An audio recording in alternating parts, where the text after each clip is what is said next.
એક બીજી વ્યાખ્યા શીખીશું, મોલ અંશ. મોલ અંશને x વડે દર્શાવવામાં આવે છે. મોલ અંશ શોધવા માટેનું સૂત્ર ઘટકના મોલ અંશ બરાબર તે ઘટકના મોલ છેદમાં દ્રાવણમાં રહેલા બધા જ ઘટકના કુલ મોલ. દાખલા તરીકે કોઈ એક દ્રાવણ આપણે લીધું છે, એના બે ઘટકો છે, એ ઘટક અને બી ઘટક. તો એ અને બી ઘટક ધરાવતા દ્રાવણ માટે એ ઘટકના મોલ અંશ શોધવા હોય તો XA એટલે કે A ના મોલ અંશ બરાબર NA એ ઘટકના મોલ છેદમાં એ ઘટકના મોલ વત્તા બી ઘટકના મોલ એટલે કે દ્રાવણના કુલ મોલ. ટૂંકમાં જો કહીએ તો કોઈ પણ ઘટકના મોલ એટલે તે દ્રાવણના મોલ ભાગ્યા દ્રાવણના કુલ મોલ અથવા બંનેનો ગુણોત્તર એમ પણ આપણે કહી શકીએ. બી ના મોલ અંશ શોધવા હોય તો XB એટલે કે બી ના મોલ અંશ બરાબર NB બી ના મોલ છેદમાં દ્રાવણના કુલ મોલ Na વત્તા NB. હવે ધારો કે જનરલમાં આપણે એને દર્શાવવા માંગતા હોઈએ તો I ઘટકો ધરાવતા દ્રાવણ માટે XI બરાબર Ni છેદમાં N1 N2 N3 Ni સુધી એટલે કે કુલ્લે જેટલા ઘટકો હોય બધા જ ઘટકના મોલનો સરવાળો લેવો પડે. શોર્ટમાં કહીએ તો Ni બરાબર XI Ni છેદમાં સિગ્મા Ni. હવે આપણે આ વ્યાખ્યા છે એક દાખલા દ્વારા સમજીએ કે કોઈ પણ ઘટકના મોલ અંશ આપણે શોધવા હોય તો કઈ રીતે શોધી શકાય. તો 30% W/W બેન્ઝીન ધરાવતા CCl4 ના દ્રાવણમાં બેન્ઝીનનો મોલ અંશ ગણો. આપણે 30% W/W એટલે શું તે શીખ્યા છીએ. 30% W/W એટલે 30 ગ્રામ બેન્ઝીન છે અને 70 ગ્રામ દ્રાવક એટલે કે CCl4 છે એવું અર્થઘટન એનું કરી શકાય. દ્રાવણમાં દ્રાવ્ય પદાર્થ 30 ગ્રામ છે અને દ્રાવક 70 ગ્રામ છે. આગળ શીખ્યા વ્યાખ્યા એ મુજબ આપણે આ રીતે એની ગણતરી કરી શકીએ. હવે આપણે પહેલા મોલ અંશ શોધવા માટે મોલ શોધવા પડશે. તો બેન્ઝીનના મોલ NC6H6 બેન્ઝીનના મોલ બરાબર બેન્ઝીનનું વજન છેદમાં બેન્ઝીનનું આણ્વીય દળ. 11મા ધોરણમાં આપણે આણ્વીય દળ શોધતા શીખ્યા છીએ. છતાં એક વખત આપણે જોઈ લઈએ કે C6H6 નું આણ્વીય દળ એટલે 6 કૌંસમાં કાર્બનનું પરમાણ્વીય દળ વત્તા 6 કૌંસમાં હાઇડ્રોજનનું પરમાણ્વીય દળ. 6 કૌંસમાં 12 વત્તા 6 કૌંસમાં 1 તો 72 પ્લસ 6 એટલે 78 ગ્રામ પ્રતિ મોલ એવું એનું આણ્વીય દળ થાય. રેફરન્સ ખાતર એક વખત મેં આણ્વીય દળ તમને શોધીને શીખવ્યું. 11મા ધોરણમાં આપણે આ શીખ્યા છીએ અને એની ગણતરી કરવા માટે પરમાણ્વીય દળના મૂલ્યો ક્વેશ્ચન પેપરમાં આપવામાં આવે છે. પરમાણ્વીય દળનું મૂલ્ય યાદ રાખવાનું નથી. તો અહીંયા આપણે ફરીથી ગણતરી પર આવીએ કે બેન્ઝીનનું આણ્વીય દળ શોધવા માટે બેન્ઝીનનું વજન છે 30 ગ્રામ આગળ આપણે જોયું તે પ્રમાણે અને બેન્ઝીનનું આણ્વીય દળ 78. આ બેની ગણતરી કરતા જવાબ આવે 0.385. આ બેન્ઝીનના મોલ થયા. એ જ પ્રમાણે બીજો ઘટક છે કાર્બન ટેટ્રાક્લોરાઇડ. એના મોલ એટલે કાર્બન ટેટ્રાક્લોરાઇડનું વજન 70 ગ્રામ. ક્યાંથી આવ્યું 70 ગ્રામ? 30% W/W ઉપરથી આપણે શોધેલું તે 70 ભાગ્યા CCl4 નું આણ્વીય દળ ગણતરી કરતા 154 મળે અને એ બંનેનો ગુણોત્તર 0.455 ગણતરી કરતા મળે. ટૂંકમાં આ આપણને બેન્ઝીનના મોલ મળ્યા અને આ આપણને CCl4 ના મોલ મળ્યા. દ્રાવણમાં હાજર રહેલા બંને ઘટકના મોલ આપણને મળ્યા છે. હવે આપણે શોધીશું બેન્ઝીનનો મોલ અંશ શોધવાનો કયો છે. તો બેન્ઝીનનો મોલ અંશ શોધીશું XC6H6 બરાબર બેન્ઝીનના મોલ ભાગ્યા બેન્ઝીન અને કાર્બન ટેટ્રાક્લોરાઇડ બંનેના મોલનો સરવાળો. અને ગણતરીના મૂલ્યો આપણે મૂક્યા કે બેન્ઝીનના મોલ 0.385 ભાગ્યા બેન્ઝીનના મોલ વત્તા CCl4 ના મોલનું મૂલ્ય મૂક્યું અને ગણતરી કરતા એ બંનેનો ગુણોત્તર આપણને મળે છે 0.455. 4583. તો આ રીતે બેન્ઝીનના મોલ અંશ શોધ્યા. માનો કે તમારે CCl4 ના મોલ અંશ શોધવા હોય તો શું થશે? તો CCl4 ના મોલ અંશ બરાબર અહીંયા આગળ CCl4 ના મોલ અને આ તો જે છે એ જ રહેશે કુલ મોલ, અને બંનેની ગણતરી કરતા આપણને CCl4 ના મોલ અંશ પણ મળી શકે છે. શરૂઆત કરીએ મોલારિટી. મોલારિટીની વ્યાખ્યા તમારા માટે ખૂબ જ અગત્યની છે, કારણ કે અન્ય પ્રકરણની અંદર આવતા દાખલાઓમાં પણ તમારે આડકતરી રીતે મોલારિટી શોધવાની જરૂર પડે એટલે આ કન્સેપ્ટ તમારે ખૂબ સરસ રીતે યાદ રાખવાની જરૂર છે. એની વ્યાખ્યા લખી છે. મોલારિટીની સંજ્ઞા છે કેપિટલ M. 1 લિટર દ્રાવણમાં દ્રાવ્ય થયેલ પદાર્થની મોલ સંખ્યા અથવા તો આણ્વીય દળ જેટલા વજનને આપણે મોલારિટી તરીકે ઓળખીએ છીએ. મોલારિટી શોધવાનું સૂત્ર આપેલું છે તમારું પાઠ્યપુસ્તકમાં. આ સૂત્ર છે મોલારિટી બરાબર દ્રાવ્ય પદાર્થના મોલ છેદમાં દ્રાવણનું કદ લીટરમાં. આ રીતે તમે મોલારિટી ચોક્કસ શોધી શકો, પણ તમે JEE ના દાખલા ગણો ત્યારે તમે આ સૂત્રને બદલે નીચે લખ્યું છે એ સૂત્ર તમને વધારે કામ લાગે, કારણ કે આ સૂત્રની અંદર અન્ય વિગતો છે એ પણ તમારે શોધવાની હોય તો ખૂબ સરળતાથી શોધી શકાય. એક જ સૂત્ર દ્વારા ઘણી બધી ગણતરી તમે કરી શકો. એટલે આ સૂત્ર તમે દરેક જણ નહીં હોય તો તમે આ સૂત્ર તમે લખજો. મોલારિટી બરાબર 1000 ગુણ્યા W2 છેદમાં M2 ગુણ્યા V મિલીલીટર. ફરી એકવાર બોલું છું. મોલારિટી બરાબર 1000 ગુણ્યા W2 ભાગ્યા M2 ગુણ્યા 2 મિલીલીટર. હવે આપણે જોઈ લઈએ. W1 એ દ્રાવકનું વજન છે, W2 એ દ્રાવ્યનું વજન છે, M2 એ દ્રાવ્યનું આણ્વીય દળ છે અને 2 મિલીલીટર એ દ્રાવણનું કદ છે. અહીંયા આગળ 1000 લખેલા હોવાથી દ્રાવણનું કદ અનિવાર્યપણે મિલીલીટરમાં લેવું. આટલી વસ્તુ ચોક્કસ ધ્યાન રાખજો, એ ભૂલ નહીં થાય એની કાળજી લેજો. ઉપર 1000 હોય તો મિલીલીટરમાં લેવું પડે, અહીંયા 1000 નહીં લખેલા હોય તો નીચે લીટરમાં લેવું પડે. આટલી સ્પષ્ટતા મેં કરી, આનું યાદ રાખજો તમે. હવે આ કન્સેપ્ટ, વ્યાખ્યાનો કન્સેપ્ટ આપણે દાખલાથી શીખીએ, તમને વધારે સરસ સમજ પડશે. તમારા પાઠ્યપુસ્તકના સ્વાધ્યાયની અંદર 2.4 દાખલો મેં લીધો છે, એટલે એ દાખલો ગણીને આપણે શીખીએ. દાખલો વાંચું છું. પ્રયોગશાળામાં સાંદ્ર નાઇટ્રિક એસિડ દળથી 69% HNO3 તરીકે જલીય દ્રાવણમાં છે.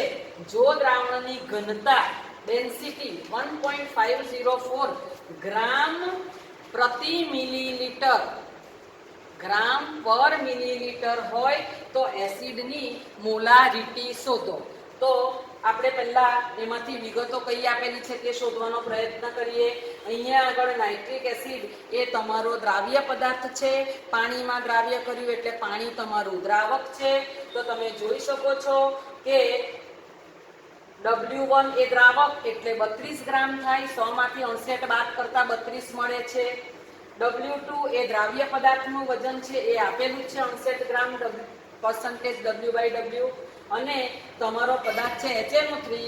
HNO3 નું આણ્વીય દળ ગણતરી કરતા 63 ગ્રામ પ્રતિ મોલ જેટલું મળે છે. હવે આપણે સૂત્રની વાત કરીએ તો તમે સૂત્ર તરફ આવો. જુઓ, W2 તમારી પાસે દ્રાવ્યનું વજન મળી ગયું છે, અણુભાર તમને મળી ગયો છે, પણ આ વિગત આપણી પાસે દાખલામાં નથી. પણ એની જગ્યા પર દાખલામાં ઘનતા આપેલી છે. તો ઘનતા ઉપરથી આપણે દ્રાવણનું કદ શીખી શકીએ, શોધી શકીએ. તમે 8મા ધોરણમાં કે 7મા ધોરણમાં શીખેલા હતા કે કોઈ પણ પદાર્થની ઘનતા બરાબર તે પદાર્થનું દળ છેદમાં તેનું કદ. તો HNO3 ની ઘનતા બરાબર HNO3 નું દળ ભાગ્યા HNO3 નું કદ. D બરાબર ડેન્સિટી બરાબર માસ બાય વોલ્યુમ, અને વોલ્યુમ એટલે કે કદ બરાબર માસ બાય ડેન્સિટી. આવું સૂત્ર દ્વારા પણ તમને કોઈ પુસ્તકમાં જોવા મળે તો ગુજવાવાની જરૂર નથી. તો અહીંયા આગળ દળ છે 68 અને ઘનતા છે 1.504. આ બંને વિગત દાખલામાં આપેલી છે. ગણતરી કરતા તમારા દ્રાવણનું કદ 66.49 મિલીલીટર. કેમ મિલીલીટર કદ મળ્યું વિદ્યાર્થીઓ? અહીંયા આગળ ઘનતામાં ગ્રામ પ્રતિ મિલીલીટર છે એટલે આ કદ તમને મિલીલીટરમાં જ મળ્યું છે. અને હવે આ બધા મૂલ્યો આપણે આપણા ફાઇનલ અંતિમ સૂત્રમાં મૂકીએ. 1000, 68 એ દ્રાવ્ય પદાર્થનું વજન, 63 એ દ્રાવકનું પાણીનું વજન અને દ્રાવણનું કદ 66.49 અને આપણને ગણતરી કરતા મોલારિટી મળે છે 16.23. આ તમારો પાઠ્યપુસ્તકનો સ્વાધ્યાયનો દાખલો છે. તમે ફરીથી એને ગણીને તમારી નોટબુકમાં લખી શકો છો. હવે અંતિમ સાંદ્રતા દર્શાવવાની પદ્ધતિ મોલાલિટી. મોલાલિટી એની સંજ્ઞા છે સ્મોલ m. એની વ્યાખ્યા મેં બોર્ડ ઉપર લખી છે કે 1 કિલોગ્રામ દ્રાવક, મેં ચોરસ કર્યું છે. મોલાલિટીની વ્યાખ્યામાં અહીંયા દ્રાવણ શબ્દ હતો અને મોલાલિટીની વ્યાખ્યામાં અહીંયા દ્રાવક શબ્દ છે. એ કમ્પલસરી યાદ રાખવાનો કન્સેપ્ટની અંદર. તો 1 કિલોગ્રામ દ્રાવક અથવા તો એવું કહી શકાય કે 1000 ગ્રામ દ્રાવકમાં દ્રાવ્ય થયેલ પદાર્થની મોલ સંખ્યા એટલે કે તે પદાર્થનું ગ્રામ આણ્વીય દળ જેટલું વજન, એને આપણે તે દ્રાવણની મોલાલિટી કહીએ છીએ. તમારા પાઠ્યપુસ્તકમાં આપેલું સૂત્ર, મોલાલિટી શોધવાનું સૂત્ર દ્રાવ્ય પદાર્થના મોલ ભાગ્યા દ્રાવકનું, અહીંયા દ્રાવણ નથી, દ્રાવકનું દળ કિલોગ્રામમાં. હવે આ સૂત્ર કરતા મેં તમને અગાઉ કહ્યું તેમ અહીંયા જેને લખેલું છે ને એ સૂત્ર દરેક વિદ્યાર્થીએ યાદ રાખવું જરૂરી છે, કારણ કે આનાથી તમને ઘણા બધા દાખલા ગણવામાં મદદ મળી શકે. તો મોલાલિટી સ્મોલ m શોધવાનું સૂત્ર 1000 ગુણ્યા W2 ગ્રામ ભાગ્યા M2 ગુણ્યા W1 ગ્રામ. દરેક વિદ્યાર્થી યાદ રાખે કે 1 સંજ્ઞા એ દ્રાવક માટે છે અને 2 સંજ્ઞા એ દ્રાવ્ય પદાર્થ માટે છે. તો અહીંયા આગળ W2 એ દ્રાવ્ય પદાર્થનું વજન છે અને W1 એ તમારું દ્રાવકનું વજન છે, એમ તમારે યાદ રાખવાનું. 2 સંજ્ઞા દ્રાવ્ય પદાર્થની છે એટલે આ M2 એ તમારા દ્રાવ્ય પદાર્થનું આણ્વીય દળ છે. આ સૂત્ર તમે 4-5 વખત લખો, યાદ રાખો, તમને ઘણી બધી જગ્યાએ એ મદદરૂપ નીવડશે. હવે તમારા જ પાઠ્યપુસ્તકનો સ્વાધ્યાયનો દાખલો મેં લીધો છે. દાખલો હું વાંચું છું, શાંતિથી ધ્યાન આપો. પાણીમાં ગ્લુકોઝના દ્રાવણ પર બોટલમાં 10% W/W એવું લખેલું છે, લેબલ લગાવેલું છે. તો આ દ્રાવણની મોલાલિટી ગણો. હવે 10% W/W ગ્લુકોઝનું દ્રાવણ એટલે શું? આપણે W/W શીખ્યા ત્યારે શીખેલા કે 10% W/W એટલે શું? તો કે 10 ગ્રામ ગ્લુકોઝ એટલે કે W2 દ્રાવ્ય પદાર્થનું વજન અને 90 ગ્રામ પાણી, 90 ગ્રામ W2 દ્રાવકનું વજન. તો 10% W/W ઉપરથી આપણને 2 વિગત મળી. W2 10 ગ્રામ દ્રાવ્ય પદાર્થનું વજન, W1 90 ગ્રામ દ્રાવકનું વજન. આ બંને વિગતની આપણને સૂત્રમાં જરૂર છે. હવે સૂત્ર મેં લખેલું છે કે દ્રાવ્યનું વજન W2 10 ગ્રામ, દ્રાવકનું વજન W1 90 ગ્રામ અને ગ્લુકોઝનું આણ્વીય દળ આપણે 11મા ધોરણમાં શોધતા શીખેલા છે 180 ગ્રામ પ્રતિ મોલ થાય ગણતરી કરતા. હવે આ તમામ વિગતો આપણે આ દાખલાની અંદર મૂકીશું, સૂત્રની અંદર મૂકીશું. મોલાલિટી બરાબર 1000 ગુણ્યા W2 ભાગ્યા M2 ગુણ્યા W1 ગ્રામ. 1000 W2 દ્રાવ્ય પદાર્થનું વજન, ગ્લુકોઝનું વજન 10 ગ્રામ લીધું. M2 એ ગ્લુકોઝનો અણુભાર 180 ગ્રામ પ્રતિ મોલ લીધો અને W1 એ દ્રાવકનું વજન, પાણીનું વજન 90 ગ્રામ લીધું. અને આ જે મૂલ્યો મૂકેલા છે એની ગણતરી કરતા આપણને ઉત્તર મળે છે 0.617 મોલલ દ્રાવણ. તો મોલાલિટી એ કદ સાથે સંકળાયેલી સાંદ્રતા દર્શાવવાની પદ્ધતિ છે. મોલાલિટી એ વજન સાથે સંકળાયેલી સાંદ્રતા દર્શાવવાની પદ્ધતિ છે. હવે એક નાનકડો સવાલ છે કે સાંદ્રતા દર્શાવવાની ઘણી બધી રીતો છે, એમાંની રીતોને કઈ રીત ઉપર તાપમાનના ફેરફારથી સાંદ્રતામાં ફેરફાર થશે, કયામાં તાપમાનની અસરથી સાંદ્રતામાં ફેરફાર નથી થતો, એવો એક નાનકડો પ્રશ્ન થાય. MCQમાં પણ પૂછાય કે નીચે દર્શાવેલી કઈ રાશિ ઉપર તાપમાનની અસર થાય છે અથવા થતી નથી. તો દરેક વિદ્યાર્થી એક વસ્તુ યાદ રાખે કે જે સાંદ્રતા દર્શાવવાની રીત કદ ઉપર આધારિત છે, એ કદ સાથે સંકળાયેલી રાશિ છે એની ઉપર તાપમાનની અસર થશે અને વજન સાથે સંકળાયેલી રાશિ ઉપર તાપમાનની કોઈ અસર થતી નથી. તો આપણે જે શીખ્યા એની અંદર % V/V, % W/V, મોલારિટી અથવા ppm,